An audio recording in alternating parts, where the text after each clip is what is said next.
बडो piece accord बा BTR एकर्डनि जिखिनि दफा बे दफानि बेलायाव जिहेतु जुथुमा खुंनो थांगासिनो दं जोंनि डेलिगेट हाउसआव गासै बिथिंखौ जोङो फिट-फिटै सावरायगोन नाथाय दासिमाव दुलाराय बर' फरायसा आफादा मैयाबो जोङो भारतनि डिफेन्स मिनिस्टार मानगोनां राजनाथ सिंह बिथांखौ लोगो हमदों खारन बिथाङा एनडिए नि कोअर्डिनेशननि खामानिखौ दिनै मावबाय थादों बावैसो साननैसो सिगाङाव नखर मन्थ्रि अमित शाह बिथांखौ लोगो हमनाय जादोंमोन आरो गोबां माखासे अफिसियेल लेभेलाव डिसकास जाबाय थादों 125 जि भारतनि 6 शेड्यूल जि कन्स्टिट्यूशन एमेंडमेंट जि माने जि बिल लाबोनांगौ बाजेटआव बिनि थाखाय जों खामानि मावबाय थादों जाय बिलाव फाइनेन्सनि बाथ्रा दङ जाय बिलाव सीट बिटिआरनि समस्ति बारायनायनि बाथ्रा दङ आरो भिलेज काउन्सिल मिउनिसिपाल काउन्सिल गोबां माखासे बेयाव प्रभिजनआ दङ आरो बियो जोंनि मोनसे हास्थायनाय बे मोनसे जोंनि दाबि गुबुन मोनसेया जाहैबाय जे कार्बि आंलंनि एसटि हिलनि इस्युआ दिनैबो दङ बेखौ सुस्रांनायनि थाखाय बेयाव नखर मन्थ्रिनि प्रेजेन्सनि गेजेरजों माबायदि लामा दिहुननो हायो बे लामाखौ जोङो नेनानै थाबाय खारन बियो ट्राइबेल एफेयार्स डिपार्टमेन्टआव दिनैबो पेन्डिं जानानै दङ फरेस्ट राइट एक्टनि गेजेरजों हा होनायनि खामानिया जि स्पिडआव खारदों दा बेखौ बे एखे स्पिडआव लानानै जों समाधान खालामनायनि थाखाय खामानि मावबाय थादों दिनैसिम बिटिआर सनितपुर बिश्वनाथआव 26,000नि बारा हा मोननाय बा हा होनायनि खामानिया जाबाय आद्रा खामानिया प्रसेसआव दङ माखासे अबजेक्शन दङ जायफोरा जोंखौ सुखुवा बे अबजेक्शनखौ जोङो दिनै गैया खालामनानै जोंनि डाइरेक्शनखौ जों क्लियार खालामनांगोन बर' कसारी काउन्सिलनि गामि नटिफिकेशननि बेलायाव टिवा काउन्सिल राभा काउन्सिलाव मोननैसो फिसा इस्यु ओंखारदों बे इस्युखौ रिजल्व खालामनो थाखाय गिबि मन्थ्रिनि लेभेलाव आरो ट्राइबेल एफेयार्स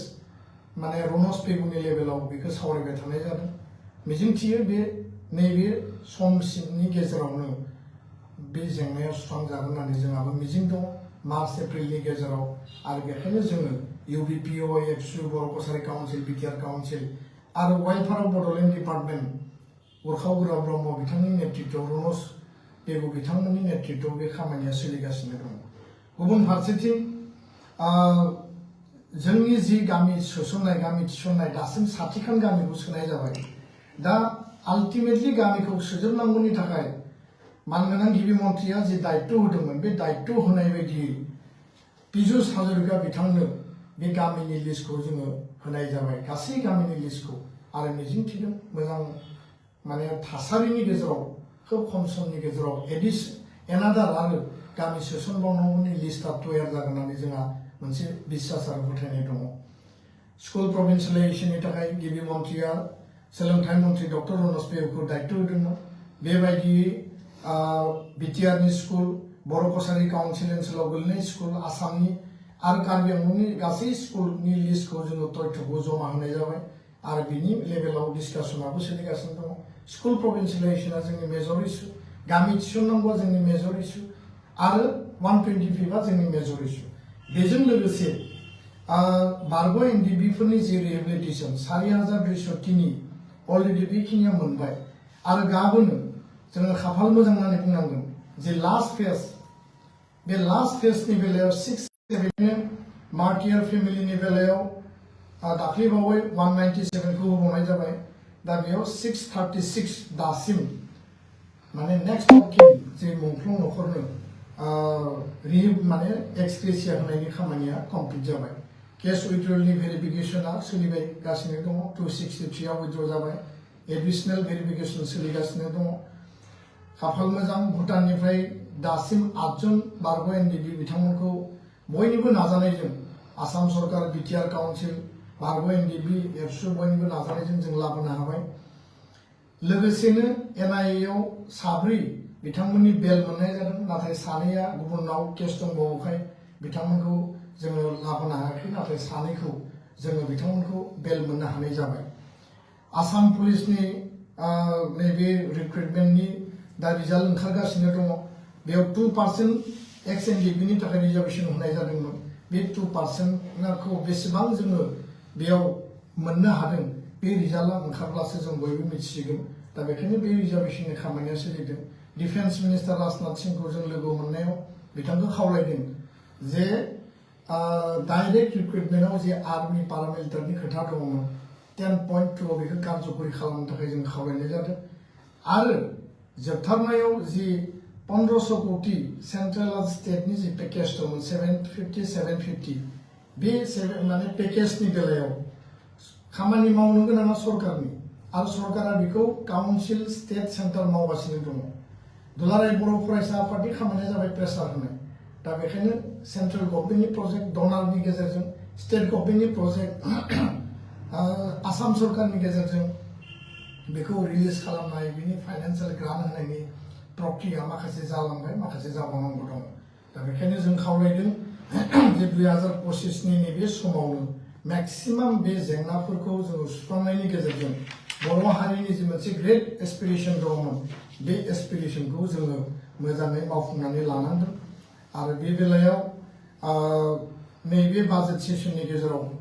बर' हारिनि थाखाय माखासे डिसिसन जानो गोनां दङ सोलोंथाइनि बेलायाव मडेल हाई स्कुल गायसननायनि मेटार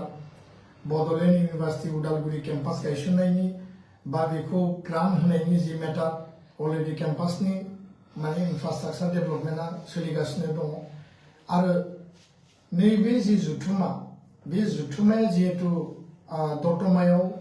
जोंनि थुलुंगाफुरि जेराव बड'फाखौ बेयाव फबनाय जादोंमोन बे थावनियावनो जिहेतु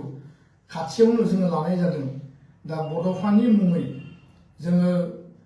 भारतनि नखर मन्थ्रि बिथांखौ लोगो हमनानै बिथांनि मुङाव फ्लाइओभार नङाबा लामानि मुं गोदान दिल्लीयाव दोननांगौ होननानै जों दाबि खालामनाय जादोंमोन आरो बेबायदिनो दा बे प्रसेसआ सोलिगासिनो दङ आरो जों मोजां खबर मोननो थांगासिनो दङ आरो बेयाव मोननै लामानि अपसन जोंनो होदों आरो जोङो बयबो रायलायनानै बिटिआर काउन्सिल आरो एबसु जिहेतु बे दाबिया एबसुनिमोन नाथाय काउन्सिल लेभेलावबो जों कनसाल्ट खालामनानै गुबुन गुबुन लेभेलाव कनसाल्ट खालामनानै गोदान दिल्लीयाव लाला लाजपत मार्गनि मोनसे लामा और नङाब्ला लधि रडनि मोनसे लामा जायखिजाया मोनसे बिथांमोना जोंनो मोननै अपसन होदों दा लधि रडखौ जिहेतु बे प्राइम लकेशन बे लधि रडखौ जोङो माने बड'फा इउएन ब्रह्म मार्ग मुङै माने दोननायनि थाखाय दिनै लामाया गेवलांसार जादों आरो बिनि डिसिसना साननैसोनि उनाव फैगोन बे जिहेतु प्रसेसआव दङ दा बेखायनो आङो बारा बेनि सायाव गुवारै बुंनो सानाखै आरो मिजिंथिदों जे बड'फानि जि मोनसे बिथांनि मर्यादा बड'फानि जि मोनसे लिगेसि दुलाराय बर' फरायसा आफादनि जि मोनसे गोलाव समनि जि नाजाथाबनाय बिनि गेजेरजों जोङो मोजां मोनसे समाधान मोजां मोनसे फिथाइ आरो नैबे जुथुम्मानि गेजेराव जों